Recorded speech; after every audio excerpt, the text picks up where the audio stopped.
This is Mile High Sports. The first day of pads at the UCHealth Training Center is in the books, but the excitement over pads coming on and the sound of popping was deflated by an injury to a key player. Welcome into the Broncos Blitz. I'm Cody Rourke, joined alongside by Zach Seegers here. Zach, obviously the main theme of the day. It's hard to really kind of talk about much because of the dooming feeling that we felt when Tim Patrick was carted off the field with an injury here today. A big blow to the Broncos offense. If it is serious, we're awaiting word from the Broncos medical staff on maybe what it may be. It may be 24 to 48 hours before we truly find out, but the loss of Tim Patrick, huge. Yeah, I mean, it was just a crushing blow the moment it happened. It went from being a remarkable play where he went up and over Asang Bassi for a catch to just being a heart-wrenching moment. You see a guy who, thankfully he's been paid, but still this is going to be his first season playing with a high-end quarterback, and the way he just buckled and folded up so quick did not look promising for that knee. Very concerned, and it's going to put a lot of pressure on these other receivers. Montrell Washington, one that's been standing out here at training camp, but Montrell Washington, Seth Williams, Tyree Cleveland, all those guys are going to have to step up as we see the fallout of this injury, because even if it isn't a season ender, it's probably going to miss some time. Well, and that's where other guys like you mentioned, no Tyree Cleveland at practice today. Yesterday, Nathaniel Hackett said he had gotten hit in the throat and they were evaluating it. We didn't see him on the field today, but Brandon Johnson, a guy who's been stepping up, Montrell Washington, another guy, and we just talked about it too in our Broncos close from day 6 at the UCHealth Training Center. Montrell Washington shined in a big-time way during the 2-minute drill. Brett Rippon at quarterback led them down the field after a big-time long completion to Caden Davis to give them inside the 5-yard line. Then Rippon, with no time on the clock in the simulated 2-minute drill, would find Montrell Washington, who would catch it, he'd score the touchdown, and he'd immediately celebrate doing a backflip.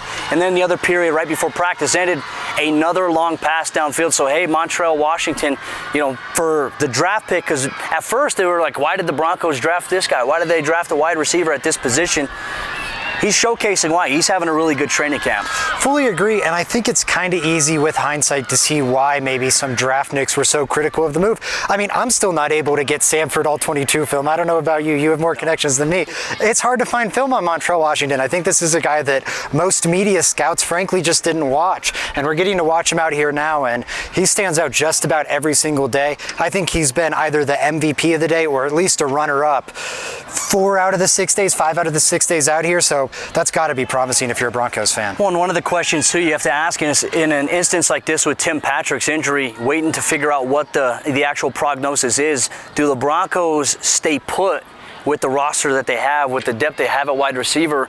Or if you're George Payton, are you picking up the phone and calling to see who's available in free agency still? We'll take a look at that, but also some other NFL teams potentially. Ideally you look at teams that run the similar style of offense that can maybe pick up the terminology. I'm not sure the Broncos get on the trade market just yet to look at it. And there are 2 free agent options that, might not fit that same Tim Patrick role, but would just give them some much needed insurance at the wide receiver position. Will Fuller, still out there, might be an option. Another one, OBJ, of course, still out there. Probably not an option considering his injury recovery, but 2 of the more notable names still out there, still available. And people do not say Antonio Brown. Antonio Brown would not be a good locker room fit, just based on being out here practice and just talking to players and seeing the vibe that they have. I don't think Antonio Brown would be the ideal locker room fit personality-wise for this team. So I know that people are going to throw out that name there. Also, another chance for Travis Fulgham to continue to get reps and rise up a little bit. Caught lightning in a bottle a couple years ago with the Eagles and is looking for his chance to prove himself now. And there's Kendall Hinton. This is where Denver's wide receiver depth, at least in training camp, I think is a very good sign for them going forward. But then we take a look at some other storylines of the day. The offense continuing to go, but I was watching a lot of the interior battles between the O-line, the D-line. I tell you what, Baron Browning and Nick Bonito, that combination of those 2 guys is very, very elusive, but also has the potential to be very deadly this season. Man, I was so excited to watch all those trench battles today, getting the full pads on. It was where I was mainly focused, and I'm with you. Browning is looking so good. Benito, too. Just where we were standing, we had Browning right there in front of us, and it was so fun watching him work on Calvin Anderson and the other tackles for the Broncos. Saw him really annihilate Cam Fleming on a few reps there.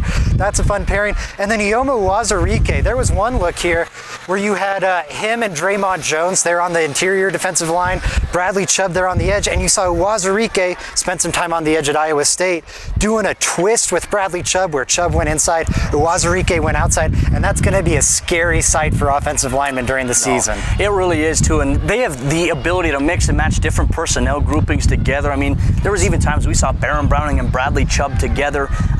You so much versatility. Even think about Draymond Jones, like what Draymond's able to do. Could you imagine putting Bradley Chubb or Baron Browning on the same side as a guy like Draymond Jones?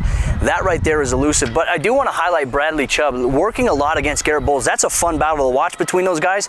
Chubb against the edge when there's run plays run to his side is very, very impressive early on here in training camp. One thing that we've seen from the Broncos edge rushers is that they're maintaining that edge discipline when they're not stunting. You know, when they're stunting, if they're going inside, then obviously somebody else's responsibility is the outside contain. I've been very impressed with the Broncos edge rushers so far early on here. Well, and they have to contain in this system. So much is being put on them to keep the run inside. So they have to step up, and they've done a terrific job of it so far. Chubb standing out, Browning standing out, all of them standing out. And talking about some of that positional versatility, we've seen Deshaun Williams down here working with the edge rushers for some of the drills. We were just talking about Draymond Jones and his dominance today in practice. He's right here. He's doing a really good job here so far. But working inside, working outside. I want to highlight a rookie that stood out. And that right there, I think if we're going to talk about it, a guy who stood out, Eric Goodman. One guy who stood out was Damari Mathis. Damari Mathis was a guy who stood out in coverage today. Was tested downfield a couple of times on some deep passes. Did a really good job. I felt like getting in position, getting in phase, and playing the football. And hey, it's good repetitions for him. K'Wan Williams out right now. We know he suffered the knee injury in Saturday's practice. They've been mixing a different multitude of guys in there. So the rookie stood out to me, and I think that's a good highlight, right? A couple rookies standing out today. And I'm so glad you highlighted that one. That's one that just spaced my mind right now. But yeah, there was one section during 11 on 11s where he had back-to-back PBUs on back-to-back reps, playing really clean. It was the first day I thought Damari Mathis really stood out today. He had flashes throughout other practices, but today was the day he really shined and stepped up in a big way, and Broncos are going to need that from not just him, but some players at other positions. Well, we anticipate tomorrow's practice here, day 7 training camp at the UCHealth Training Center, will be an anticipated jog-through, walk-through type practice. They threw the pads on today. They threw the shells on Monday. So Nathaniel Hackett mentioning the 3-day rule, would not be surprised if tomorrow's practice is a little bit lighter, and we'll see what we can learn, and hopefully by then we'll have a little bit of clarification on Tim Patrick. But regardless, if he misses any time, that is a significant blow to the Broncos offense, to the Broncos wide receiver room, and we'll have you covered here, Mile High Sports.